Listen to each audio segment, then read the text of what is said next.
नमस्कार।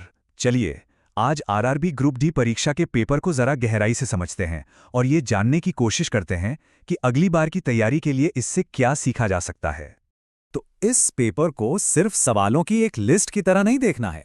नहीं, ये तो एक तरह का कह सकते हैं खजाने का नक्शा है। इसमें वो इशारे छिपे हैं जो अगली परीक्षा में सफलता दिला सकते हैं। तो सबसे पहला कदम क्या है? सवालों के पार देखकर उस पैटर्न को समझना जो एग्जामिनर सेट कर रहा है। ट्रेंड्स को पहचानना ही सब कुछ है।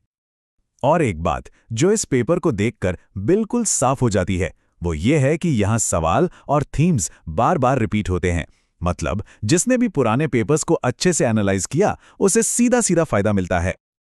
अच्छा, अब आते हैं करंट अफेयर्स पर। यहाँ ये समझना बहुत जरूरी है कि आखिर पढ़ना क्या है और छोड़ना क्या है।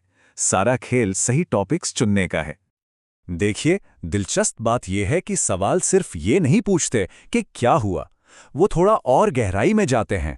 डिटेल्स पूछते हैं, जैसे कहाँ हुआ या कौन जीता, और यही हमें एक सही स्ट्रैटेजी की तरफ ले जाता है। मिसाल के तौर पर ये खेलो इंडिया यूथ गेम्स को ही देख लीजिए। सवाल किन चीजों पर हैं? मेजबान कौन था? बिहार। शुभंकर क्या था? गज सिंह। सबसे ज्यादा मेडल किसने जीते? महाराष्ट्र। मतलब मोटी मोटी खबरों से काम नहीं चलेगा, काम के फैक्ट्स याद रखने होंगे। और यही सेम पैटर्न हमें अवार्ड्स में भी देखने को मिलता है। देखिए, लापता लेडीज ने बेस्ट फिल्म, बेस्ट एक्ट्रेस और बेस्ट डायरेक्टर तीनों बड़े अवार्ड्स जीते। ये वो जानकारी है जिस पर नजर रखनी है। और ये बात इस पॉइंट को और भी पक्का कर देती है कि करीब 10 से 12 सवाल सीधे सीधे पिछली शिफ्ट से उठाए गए थे। सोचिए, ये तो मुफ्त के नंबर हैं अगर तैयारी सही दिशा में हो। चलिए अब जरा साइंस की तरफ चलते हैं।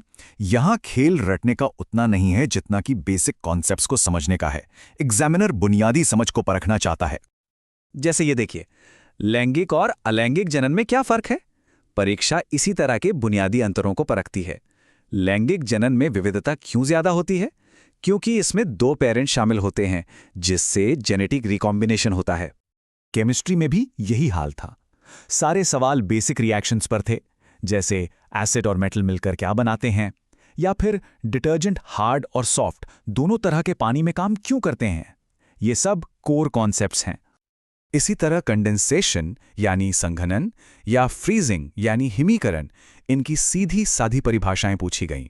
इससे साफ है कि बेसिक्स को बिल्कुल भी हल्के में नहीं लेना है। अच्छा, अब आते हैं साइंस के उस हिस्से पर जिससे अक्सर लोग थोड़ा घबराते हैं, न्यूमेरिकल प्रॉब्लम्स। लेकिन जैसा कि हम देखेंगे, ये दिखने में ही मुश्किल होते हैं। पेपर में फिजिक्स का ये एक टिपिकल सवाल आया था, एक कॉन्केव मिरर यानी अवतल दर्पण से जुड़ा हुआ। अब इसको सॉल्व करने के लिए सिर्फ एक चीज चाहिए, और वो है ये मिरर फॉर्मूला।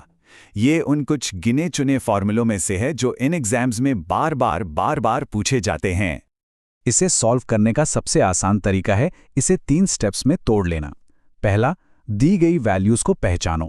हाँ, यहां साइन कन्वेंशन का ध्यान रखना बहुत जरूरी है, इसलिए u और v दोनों नेगेटिव होंगे। दूसरा, इन वैल्यूज को फॉर्मूले में डाल दो। और तीसरा, बस कैलकुलेट कर लो, एकदम सीधा सा हिसाब है। और ये आ गया हमारा फाइनल जवाब। तो जो सवाल शुरू में थोड़ा कॉम्प्लेक्स लग रहा था, वो असल में फॉर्मूले का एक सिंपल एप्लीकेशन निकला। तो बॉटम लाइन क्या है? फिजिक्स सेक्शन में अच्छा स्कोर करने के लिए बस इन 4 फॉर्मूलों पर कमांड होना चाहिए।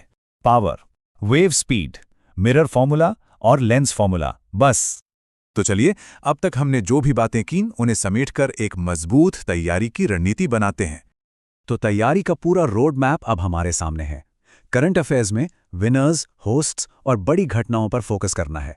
साइंस में बायोलॉजी की बेसिक डेफिनेशंस और केमिस्ट्री के रिएक्शंस को पक्का करना है। फिजिक्स के न्यूमेरिकल्स के लिए वो 3-4 जरूरी फॉर्मूले याद कर लेने हैं। और सबसे जरूरी बात, पुराने पेपर्स को सिर्फ सॉल्व नहीं करना है, उन्हें एनालाइज करना है, उनमें छिपे पैटर्न को पहचानना है। तो देखिए, पैटर्न तो अब सामने आ चुका है। असली सवाल अब यह है कि इस जानकारी को अपनी तैयारी का हिस्सा कैसे बनाया जाए ताकि अगली बार नतीजा कुछ और हो।